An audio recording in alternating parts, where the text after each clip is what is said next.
Bom dia, hoje é quarta-feira, 29 de novembro e começa agora mais uma edição do Bom Dia Baixada.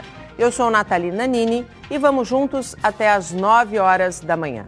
No programa de hoje vamos falar sobre saúde reprodutiva.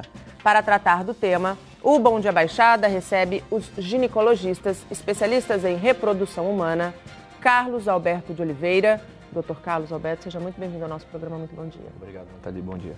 E também Condesmar Marcondes. Dr. Condesmar, seja muito bem-vindo ao nosso programa. Muito bom dia. Bom dia, é um prazer estar com você.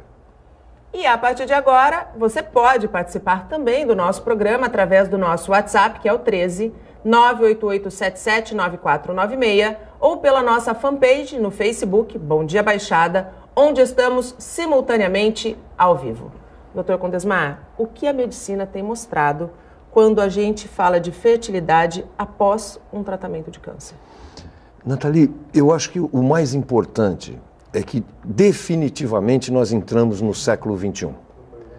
O que eu quero dizer com isso? Antigamente, você falava uma linguagem daquela doença, aquela coisa que a minha parente tem.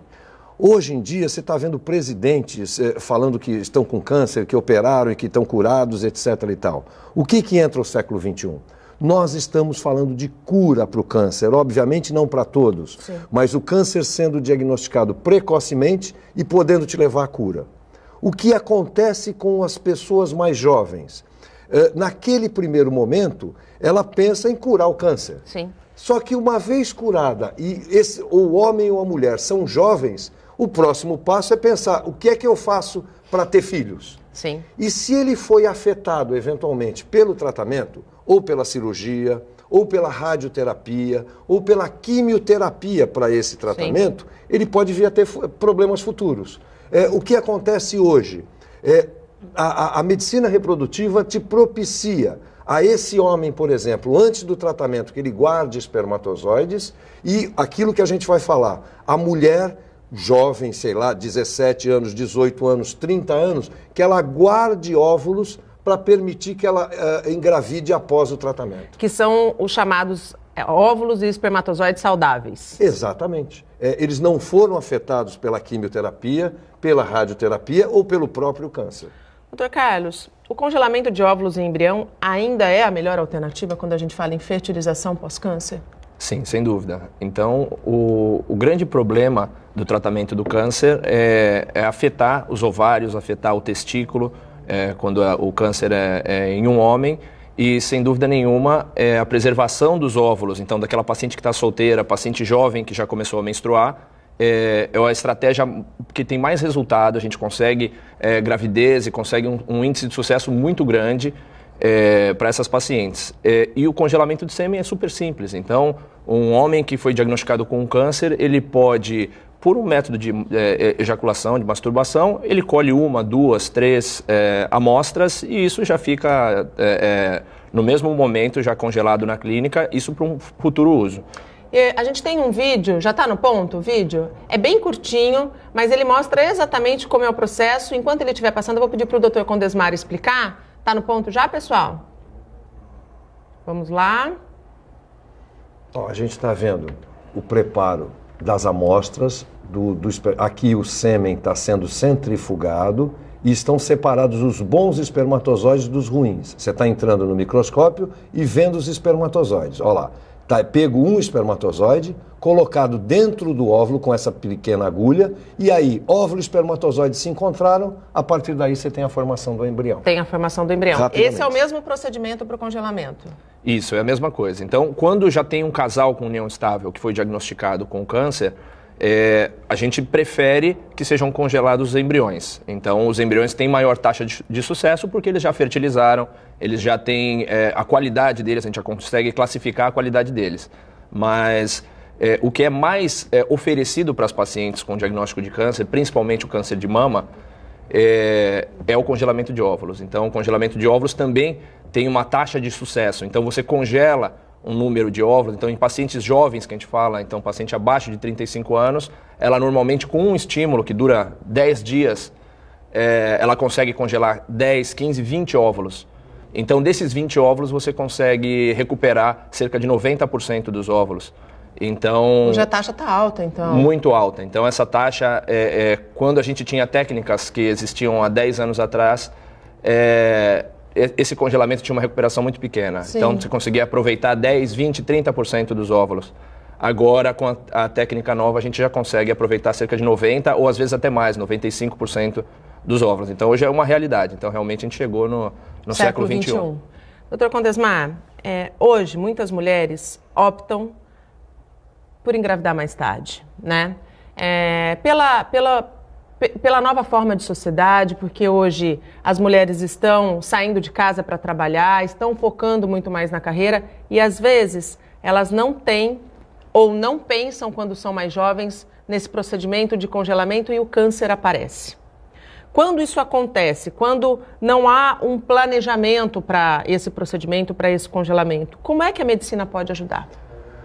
Essa é uma pergunta difícil, Nathalie. Eu acho que a forma melhor de nós ajudarmos é o que a gente está fazendo aqui.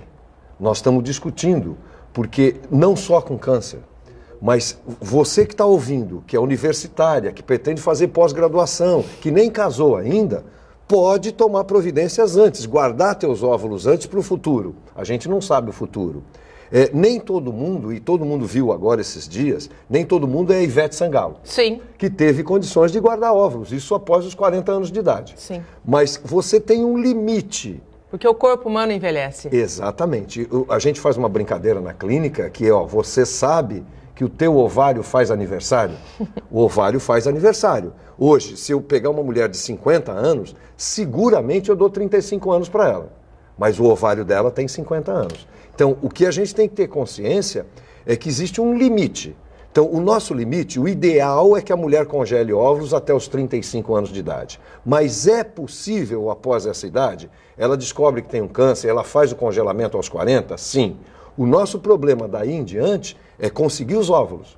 Pode ser que a gente não consiga ou os óvulos ou óvulos de qualidade para poder guardar. O que significa que nem sempre o procedimento vai conseguir o sucesso que aquela mulher naquele momento deseja. Sim, ele não é um procedimento milagroso. Ele é uma tentativa a mais de ajudar. Eu só vou, se você me permitir, eu fiz um parto ontem de uma moça de 18 anos. Aquilo que a gente falou de planejamento. Uma pessoa de 18 anos, a família entra em polvorosa. Mas foi uma das coisas mais lindas do mundo. A natureza estava mostrando para ela que aquela era a hora de ter nenê. E não aos 50 anos de idade. Sim, sem dúvida. Mas nós, sociedade, estamos contrariando a natureza. A natureza queria aquilo, que as mulheres tenham nenê aos 18, 19 e 20 anos de idade. O ideal é ter o planejamento, né? Quando a gente consegue planejar, a gente consegue um sucesso muito maior em técnicas que a medicina vem para ajudar, né? Sem dúvida. Então, o congelamento de óvulo veio justamente para isso. Existe uma diferença, isso que o Dr. Condesmar estava falando, entre a vida social e a vida biológica. Então, a gente sabe que hoje, socialmente, o ideal é que a mulher engravide realmente com 35, 40, às vezes com 45 anos, que é quando ela adquire a estabilidade dela, quando ela já tem a vida, já comprou o apartamento, já arranjou o parceiro ideal, já está ganhando, já está estável financeiramente. Mas a vida biológica não mudou. Então, a vida biológica que era da nossa avó, da bisavó, que engravidava lá com 16, com 18, continua sendo a mesma. Então, esse é o período ideal. É isso que a gente tem que falar para as pacientes no consultório, que com 16 a 25 anos é o pico da fertilidade dela. Então, as pacientes engravidam muito mais fácil com 16 a 25 anos e essa queda começa a acontecer bruscamente depois dos 35 anos. Então, o mundo inteiro conversa sobre isso e antes do congelamento de óvulo, antes de ter esse recurso, a gente ficava olhando a paciente envelhecer e não tinha o que fazer. Se a paciente não tinha ali um companheiro, um parceiro, que ela pudesse formar os embriões, porque o congelamento do embrião já existia, a gente não tinha o que fazer. Agora não, agora a gente tem que oferecer, as pacientes têm que saber, e são poucas que sabem disso, que elas podem congelar os óvulos. E também, idealmente, antes dos 35 anos. Porque o corpo envelhece. Sim, a medicina evolui, mas o corpo ainda continua o mesmo. O funcionamento do corpo humano continua o mesmo. É isso aí. Doutor Condesmar, na semana passada eu ouvi a seguinte frase: hoje a mulher não precisa mais do homem para ter um filho. É verdade isso?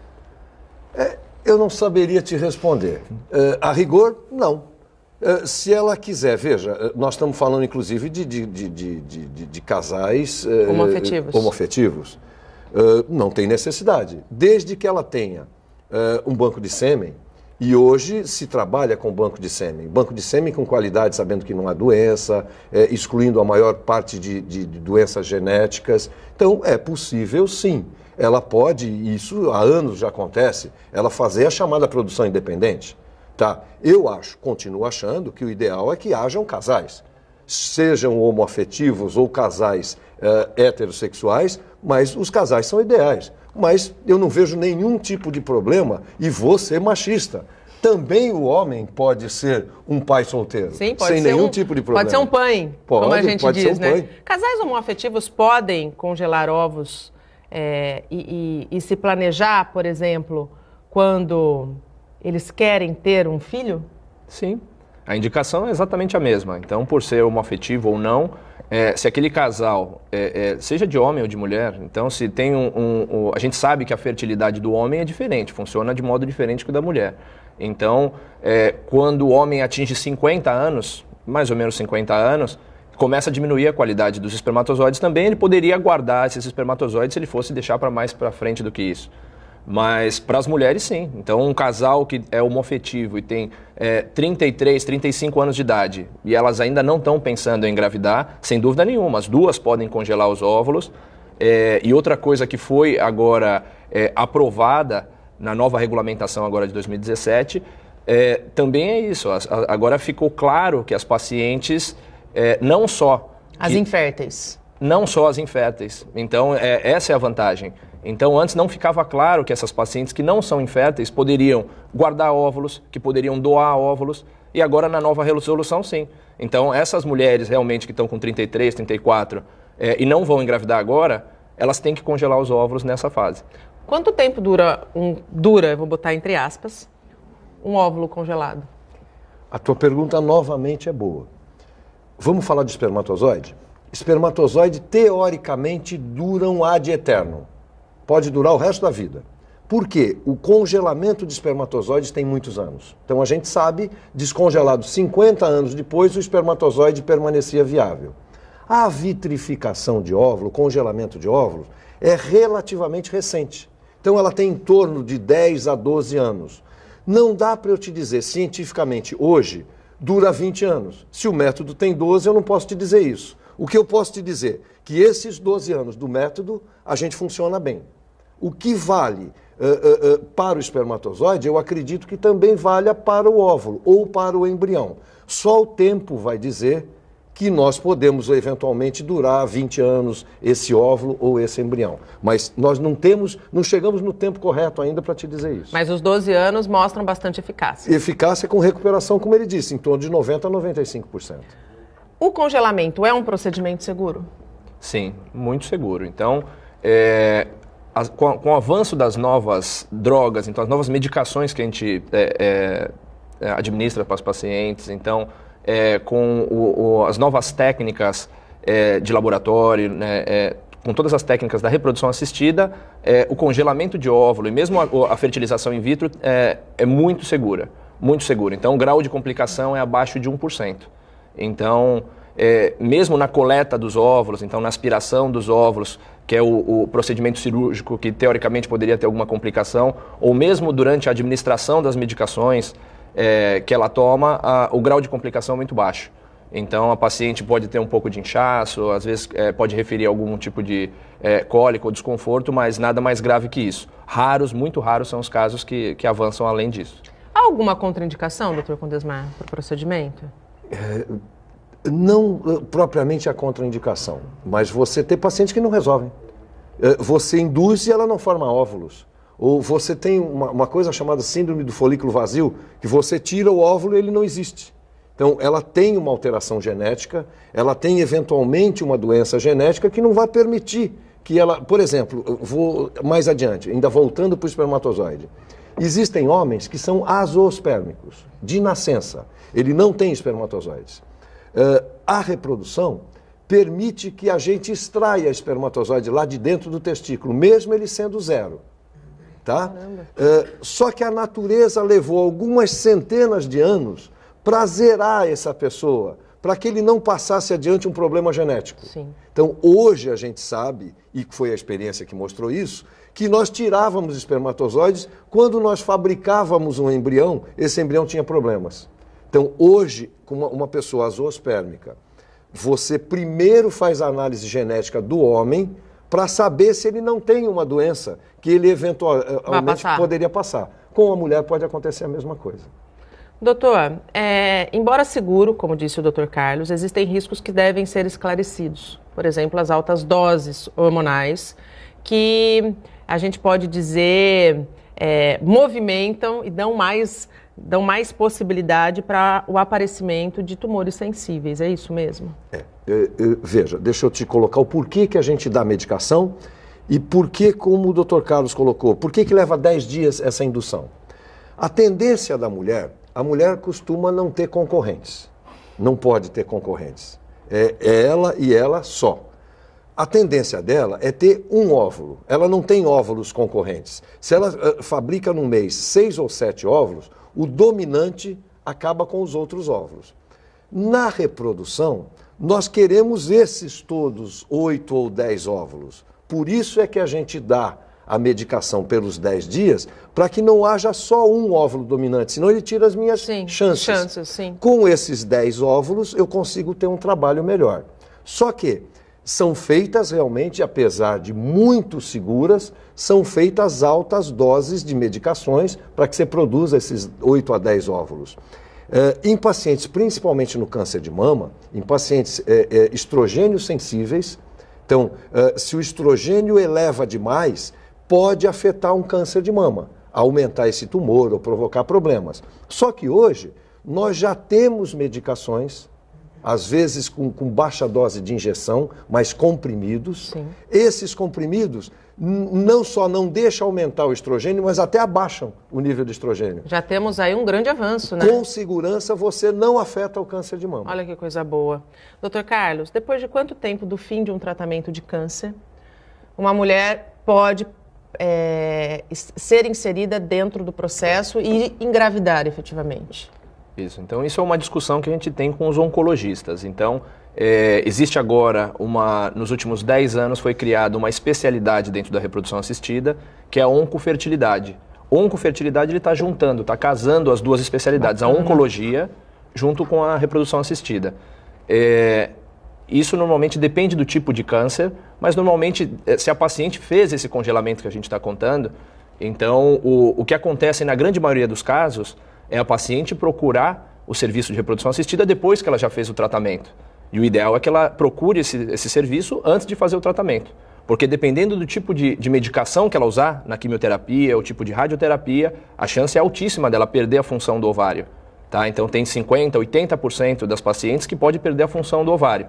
Então o ideal é que ela procure antes. Mas depois que ela já procurou, fez tudo certinho, o oncologista dela orientou ela a procurar uma clínica de reprodução assistida. A gente usou a medicação para diminuir os níveis de estrógeno, então ela pôde fazer esses 10 dias, ela tem normalmente 3 a 6 meses e ela já pode fazer e pode engravidar. Então se o oncologista dela, o mastologista, no caso do câncer de mama, liberou ela para engravidar e ela já está curada do câncer, normalmente ela já em seguida pode começar o tratamento e está grávida ali em seguida. Que beleza. Doutor Contesmar, essa técnica, esse método que hoje possibilita que mulheres e homens pós-câncer possam ter filhos, ele está disponível já na rede pública? Você tem uma dificuldade maior. Como tudo no Brasil, você tem uma dificuldade maior na rede pública. Por quê? Nós estamos falando de procedimento de alto custo. É diferente, Nathalie, deixa eu te colocar... Nós estamos falando em evolução. Sim. Quando a gente começou a fazer os testes de HIV, eram testes caríssimos. Eu vou só fazer uma comparação para o público poder entender a gente. Ele custava em torno de R$2.000 um exame de HIV. Sim. Hoje está em torno de R$100. E hoje disponível mais ou menos, nas farmácias. Exatamente, tá? O que acontece? Na rede pública, você tem o Hospital Pérola Barton em São Paulo, você tem o Hospital de Clínicas em São Paulo, você tem a Escola Paulista de Medicina, você tem em Ribeirão Preto o Hospital da USP de Ribeirão Preto, você tem o Hospital Federal de Belo Horizonte. Então, você tem o atendimento. O que acontece é o seguinte, se você pegar a Federal do Rio de Janeiro, puxa, eles não estão com dinheiro para pagar a luz. Como é que eles vão desviar esse dinheiro para fazer uma fertilização? Sim. Este é um problema real do sistema público. Eu espero que melhore, porque não é falando só em nome das clínicas particulares. Dentro dos nossos colegas, nós temos vários de serviços públicos. Sim. O que acontece é que realmente falta dinheiro. A fila hoje, dentro de um serviço público, está em 1.000 pacientes. Nossa! Tá? Então, essa pessoa entra lá com 30 anos e vai ser atendida na menopausa. Na menopausa. Tá? Mas existem sim.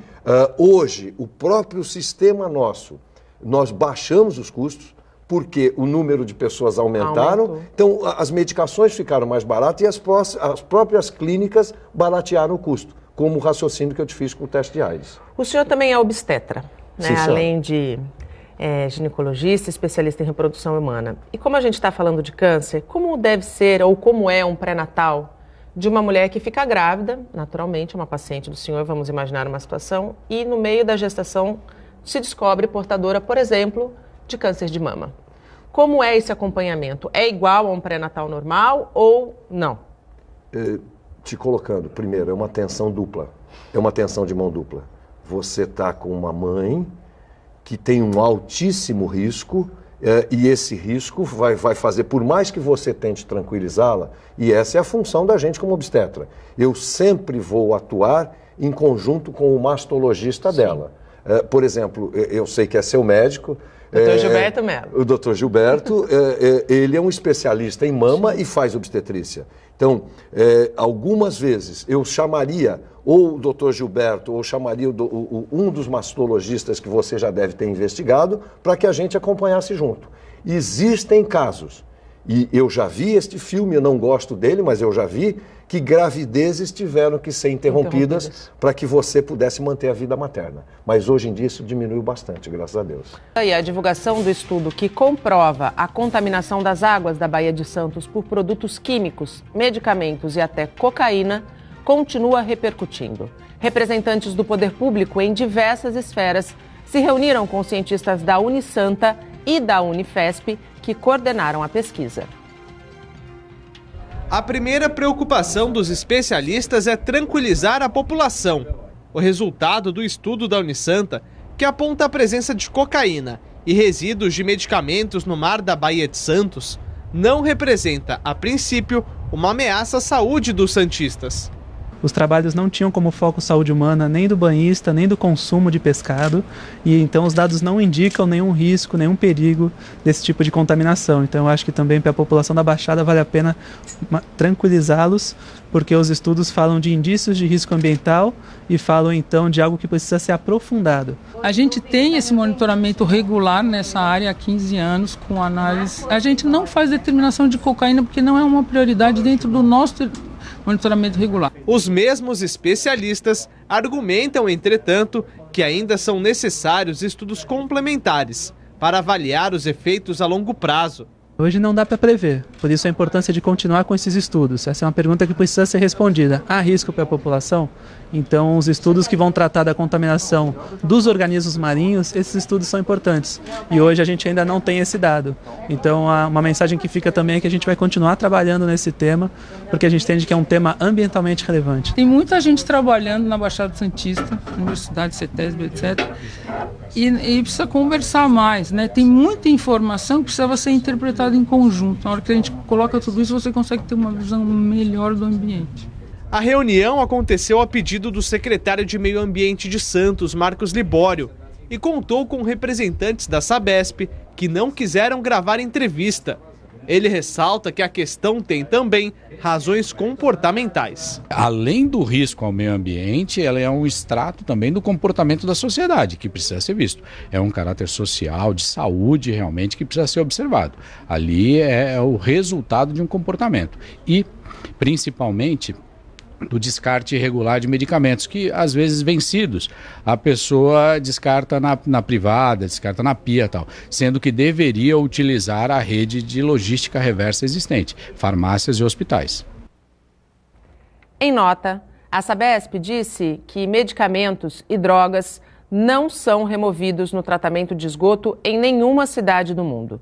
Garantiu ainda que cumpre plenamente as normas do Conselho Nacional do Meio Ambiente e que Santos possui padrão europeu de saneamento e está entre as 4 melhores cidades do país no setor. A Sabesp lembra que a qualidade da água do mar sofre impacto por inúmeros fatores, como o descarte irregular de esgoto nas áreas invadidas e lixo nas ruas, levado pela chuva até a praia. E voltamos com os nossos convidados nesta quarta-feira. O Bom Dia Baixada recebe os ginecologistas, especialistas em reprodução humana, Carlos Alberto de Oliveira e Condesmar Marcondes. Você pode interagir com os nossos convidados através do nosso WhatsApp, que é o 13 98877 9496, ou pela nossa fanpage no Facebook, Bom Dia Baixada, onde estamos simultaneamente ao vivo. Doutor Condesmar, a gente falou rapidamente no primeiro bloco sobre a atualização das novas regras, né, do Conselho Federal de Medicina. E elas aconteceram no comecinho deste mês, mais ou menos. O que isso representou para a classe médica? Para a classe de medicina reprodutiva foi tudo. Porque nós éramos amarrados, as pacientes eram amarradas e nós também. Com as novas resoluções do Conselho Federal de Medicina, veja, a ciência evolui muito mais rápido que a lei. Se a gente for esperar projetos-lei, se você for negociar com senadores, se você esperar a Lava Jato para o deputado te atender, nós vamos morrer e não vamos ter legislação. Então, essa é uma das boas coisas que ocorreram. O Conselho Federal de Medicina ouve as especialidades e eles fazem as resoluções que nós médicos vamos seguir. Então, aquilo que, por exemplo, a barriga de aluguel. Uma mulher não pode engravidar, ela perde esse nenê constantemente. Antes, a gente só podia fazer uma barriga de aluguel, uma gravidez de substituição, com a mãe dela ou com um parente de primeiro grau. O Conselho Federal estendeu a 4º grau. Olha que bom. Uma prima pode, uma prima do marido pode, não é mais só o parente dela, é o parente do casal. Outra, agora se evoluiu mais, não só em relação a primos, tios, podem carregar. O que é proibido no Brasil? Eu não posso vender meu rim para você, eu não posso ter negócio nisso. Eu não posso vender a minha barriga para você, por exemplo. Você não pode vender, eu te pago para você carregar uma gravidez. Mas desde que isso seja feito, uma prima, a irmã, ninguém vai cobrar. Mas a legislação amarrava a gente. A mesma coisa que o Carlos falou no início, que é a segunda parte do Conselho Federal de Medicina. Uma moça de 20 anos, teoricamente, ela não está doente. Então, por que ela vai tomar um monte de medicação e congelar óvulo? Nós estávamos amarrados com isso. Hoje, a legislação me permitiu que alguém que não é doente faça, entre aspas, um tratamento. Como se fosse um planejamento? É um planejamento. Este planejamento hoje é legal. Eu não tenho mais irregularidade. Por exemplo, uma mulher que coloca um botox. Sim. Ela não é doente, ela tem o direito de pôr um botox. A mulher quer preservar a fertilidade dela, ela toma os medicamentos por 10 dias e ela pode preservar. Isto, o Conselho Federal de Medicina foi absolutamente perfeito. Respondeu, eu te diria, a 99% daquilo que a classe médica pedia. O que não mudou, doutor Carlos, nessa atualização? O que não mudou foi a parte boa. Então, assim, só acrescentando o que o doutor Condesmar falou, então o que era permitido em relação à barriga de aluguel ou útero de substituição era que as pacientes com nível ascendente familiar, ou seja, você poderia pegar a mãe, a tia, a prima, mas você não poderia pegar a filha ou a neta para gestar para aquela mãe. E muitas vezes a saúde reprodutiva daquela filha ou daquela neta é muito melhor. É muito melhor. Então, às vezes, a filha ou a neta daquela paciente já teve filho, já foi o sistema reprodutor dela já foi testado e já sabe que ela é um útero que funciona muito bem. Então, isso antes não era claro. E agora isso foi mudado. O que foi mantido foi todas as coisas, porque a cada 2 anos, isso que o Dr. Condesmar estava falando, são revistas essas regulamentações. Então, em 2013 teve uma regulamentação nova, 2015 outra e agora em 2017. Então, o que foi mantido, por exemplo, são dos casais homoafetivos terem direito a fazerem os tratamentos, tanto homem quanto mulheres. Então, agora, uma outra coisa que mudou agora em 2017 é que homens solteiros também podem ter uma produção independente. Então, também com essas pacientes, tanto de 4º grau nível ascendente quanto descendente. Tá? Então, pode também a filha dele gestar para ele, tá? Com um óvulo doado, por exemplo. E as manutenções que foram feitas continuam. Uma das coisas que também foi um grande ganho, a fertilização in vitro ainda carrega esse estigma que são gemelares, trigemelares e quadrigemelares as gestações deles. Então, isso já mudou bastante. Então, nos últimos 5 a 10 anos, isso tem mudado bastante, principalmente em 2013 para cá. As pacientes abaixo de 35 anos não podem mais transferir mais que 2 embriões.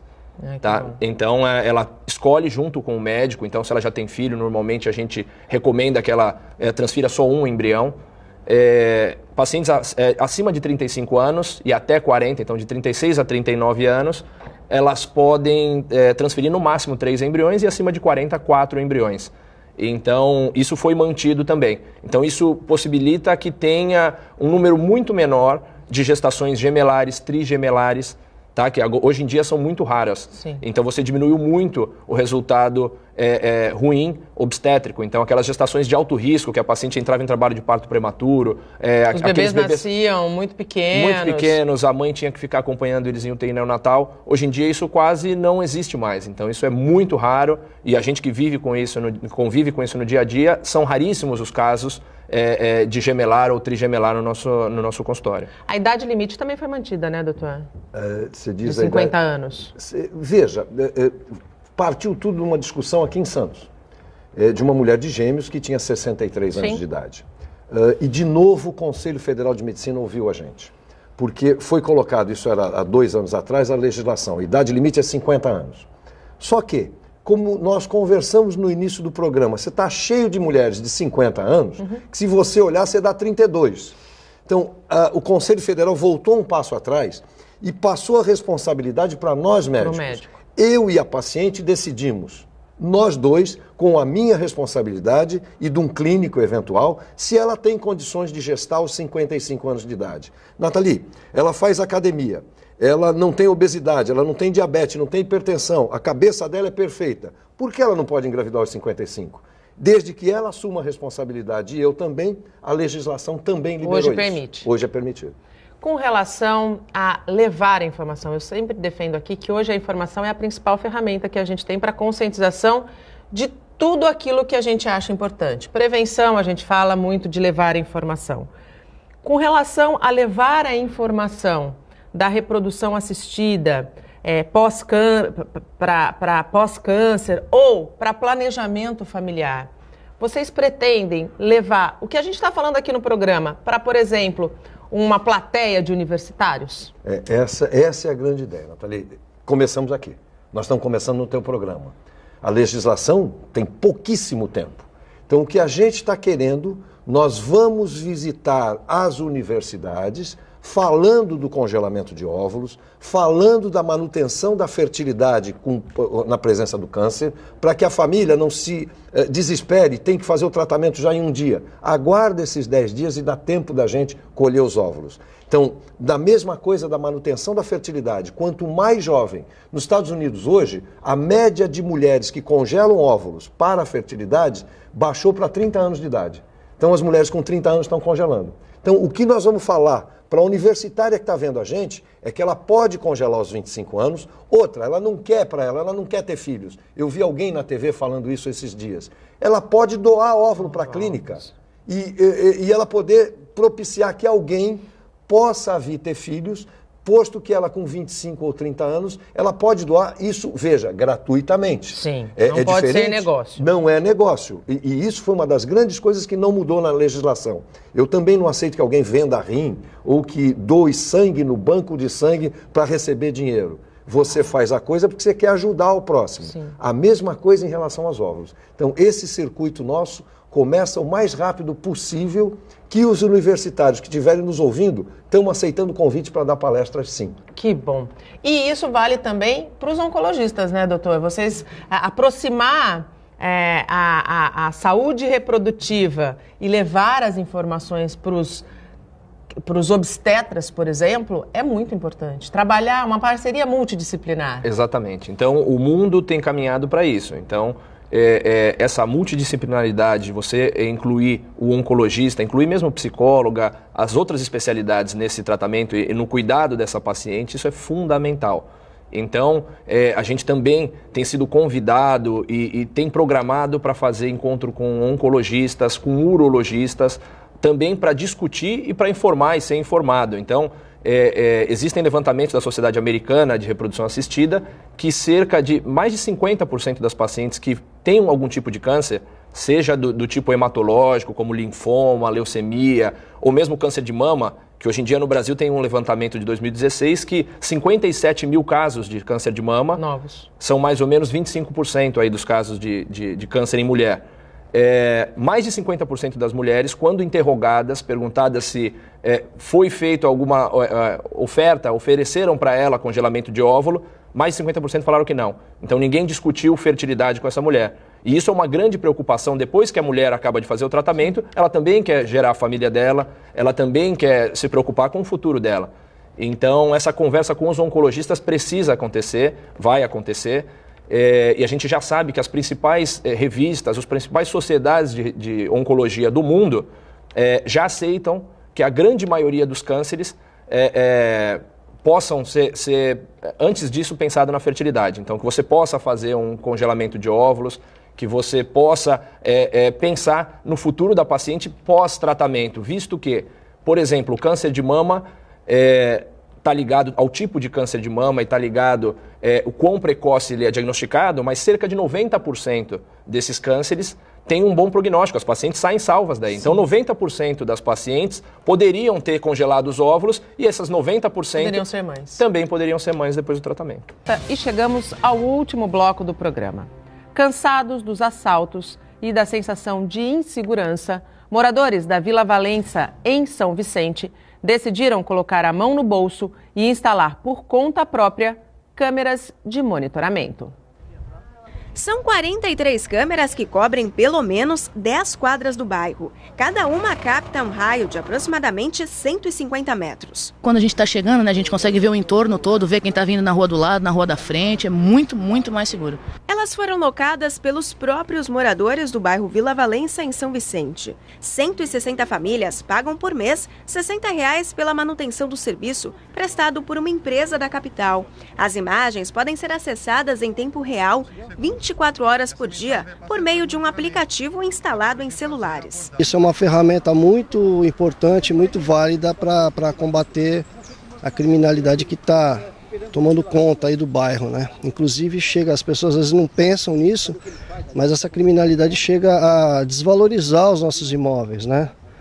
Então, a pessoa que vai comprar uma casa aqui hoje fica meio cabreira, porque tem muito crime. Os frequentes assaltos e furtos no bairro motivaram a iniciativa dos moradores. Só na minha casa já entraram mais de 10 vezes. Eu já fui fisicamente roubada 5 vezes, só aqui no meu bairro. As câmeras foram colocadas há um mês. Quem mora no bairro afirma que depois disso a violência diminuiu. As câmeras trouxeram uma sensação de segurança que há muito tempo eu não sentia. Inclusive, nós contaremos com um centro de monitoramento 24 horas do bairro, com equipe de vigilância que será aquela abordagem social para saber o que as pessoas que poderem estar em situação suspeita, ou então prestar uma ajuda do que procura, e com isso nós estamos mostrando que estamos atentos para essas questões.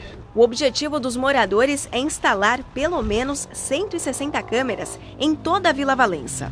Podemos dizer que a nível de Brasil é o único bairro público comunitário que está sendo feito esse trabalho. Isso só acontece nos conjuntos habitacionais, nos condomínios fechados. Quando o Estado não age, é a iniciativa privada que vem para resolver o problema. E voltamos com o nosso tema central. Hoje falamos sobre saúde reprodutiva. Estão comigo na bancada os ginecologistas especialistas em reprodução humana, Carlos Alberto de Oliveira e Condesmar Marcondes. Ainda dá tempo de você participar pelo nosso WhatsApp ou pela nossa fanpage, Bom Dia Baixada, onde estamos ao vivo simultaneamente. Como eu prometi, eu quero voltar a abrir esse bloco com a pergunta do telespectador. Pode pôr na tela para mim, por favor? é a Daniela Érica de Santos. Uso remédio para epilepsia por muitos anos. Posso ter problemas para engravidar? Não saberia te dizer. Aparentemente não.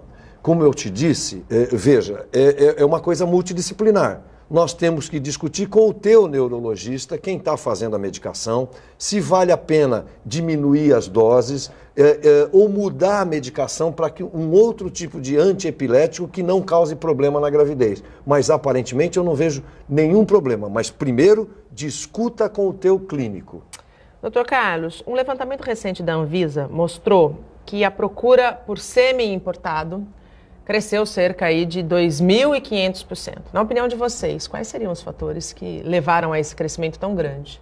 Isso eu conversei agora com o responsável, então essa empresa que faz esse trâmite com o sêmen de pacientes internacionais, então a grande parte desses pacientes vem dos Estados Unidos, então ele mesmo falou que uma das coisas foi a mídia. Então, assim, algumas artistas que usaram, por exemplo, a Karina Bach. Então, o caso da Karina Bach fez a procura aumentar demais. Também uma das razões que fez isso aumentar bastante foi o fato do detalhamento que eles têm em relação ao doador. Então, existe o sêmen brasileiro, que tem as características, também é relativamente detalhado. Você fala sobre, lógico, a idade do paciente, a altura, a cor dos olhos, cor do cabelo, a profissão. Você fala sobre o hobby do paciente, se ele tem religião ou não. Então, a paciente consegue ter bastante informação em relação a ele. Mas no sêmen importado, essas informações são maiores ainda. Então, você tem vídeos do paciente gravado, lógico, com o rosto hoje desfigurado, mas conversando sobre política, falando sobre as posições dele em relação à religião, o hobby ou tudo isso. Você tem as fotos desse paciente na infância ou fotos dele adolescente. Então ela consegue ter bastante noção de como é o paciente doador.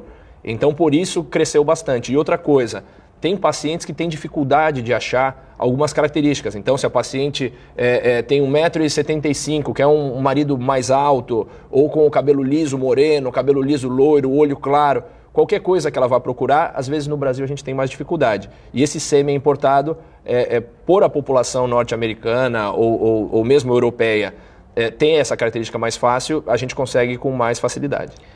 Doutor Condesmar, escolher um doador com olhos azuis ou olhos verdes significa que essa criança vá nascer com olhos azuis ou verdes? Obviamente não.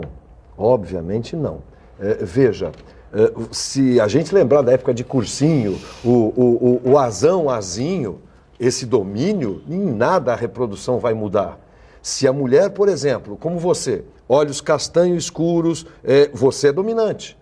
Você pode ter a produção que quiser, mas muito possivelmente, a não ser que você tenha parentes lá longínquos de olhos azuis, que você tenha o azinho na tua genética, você vai ser dominante e os olhos serão castanhos. Não adianta escolher o sêmen ou o marido de olho azul, tá certo? É isso importante deixar muito claro, né? Eu acho que é importantíssimo. Não adianta eu comprar dos Estados Unidos ou francês ou etc e tal. Se a mulher for dominante, eu acho que é a única situação que ela não queria ser. Mas se ela for dominante, ela é dominante sim e ela não vai ter filho de olhos azuis. A importação de sêmen, ela é legal?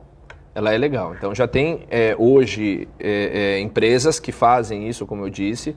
É relativamente tranquilo, então você procura essas empresas, existe liberação da Anvisa, existe tudo feito do modo correto. E o que acontece é que a gente vê que tem um custo um pouco mais alto do que o sêmen brasileiro. Então, se você for pegar as empresas daqui, o custo é quase metade do preço, mas pode ser feito de modo legal, sim, sem dúvida nenhuma. No Brasil, vender sêmen é proibido, né? Veja, eu não posso Você pode doar para o banco de sêmen. O banco funciona da seguinte forma, eles fazem perto de 50, 60 exames. Então, o paciente doa o sêmen, é uma troca. Em compensação, ele faz todos os exames. Tem hepatite H, que eu nem conhecia. Ele faz todos esses exames, ele sabe que ele está bem, ele não gastou nenhum tostão nisso, e ele vai ter filhos, mesmo sem saber, ele pode propiciar filhos. Mas isto é legal, e reforçando o que ele falou, essas informações no Brasil. Por exemplo, a gente falou de trocar ideias sobre política Sim. com o americano. Só que, assim como tudo nos Estados Unidos, é a pessoa que se dignou a pagar. Sim.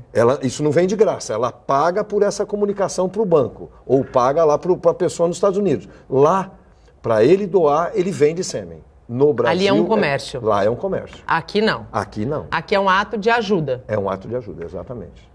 Nosso tempo acabou, passou muito rápido. Dr. Carlos, muito obrigado pela tua participação e pelos esclarecimentos importantes. E seja sempre muito bem-vindo. Eu que agradeço, Nathalie. Obrigado, bom dia. Dr. Condesmar, muito obrigado pela participação mais uma vez aqui conosco. Eu fico muito feliz de transmitir essas informações, essas atualizações da medicina. Eu sou uma portadora, porque quando a gente tem câncer, a gente acaba sendo portador de neoplasia sempre. E eu fico muito feliz com essa evolução, porque eu conheço casos de mulheres que não fizeram o planejamento, não tinham essa informação e hoje não podem ser mães. Então, assim, eu acho que o recado maior é: busquem informação na fonte correta e planejem-se. E eu te agradeço por essa fonte de informações, é isso que você está ajudando as pessoas e eu acho que para isso servem os médicos e para isso serve a imprensa. Bom dia a vocês, foi um prazer estar aqui com todos. O Bom Dia Baixada fica por aqui. Você pode ficar bem informado sobre tudo o que acontece na região e no mundo acessando o Santa Portal. Não esqueça de curtir nossa fanpage no Facebook e nossa página no Instagram e no Twitter. Eu volto amanhã, às 8 horas da manhã. Tchau!